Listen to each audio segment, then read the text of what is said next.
ఎప్పుడూ లక్ష్మీదేవి శ్రీ మహావిష్ణువు యొక్క పాదములను సేవించి ఆయనలో కలిసిపోయింది. అంటే ఎందుకంటే ఆయనకి కాళ్ళు నొప్పా ఏమిటి? ఎప్పుడు ఆయన పాదముల దగ్గర కూర్చుని ఎందుకు అలా ఒత్తించుకుంటూ ఉంటాడు? లేకపోతే ఆయనకి స్త్రీల మీద ఏమైనా చులకనా?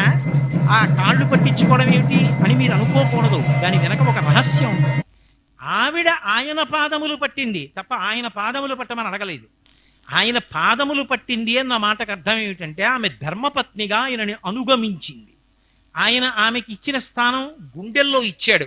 లక్ష్మీం క్షీరసముద్రనాజతనయాం శ్రీరంగధామీశ్వరీం ఈశానాం జగతోస్య వెంకటపతేర్ విష్ణోః పరాం ప్రేయసీం తద్వక్షస్థల నిత్యమాసరసికాం తక్షాంతి సంవర్ధినీం పద్మాలంకృత పాణిపల్లవ యుగాం పద్మాసనస్తాం శ్రియం వాత్సల్యాది గుణోజ్వలాం భగవతీం వందే జగన్మాతరం గుండెల్లో పెట్టుకున్నాడు.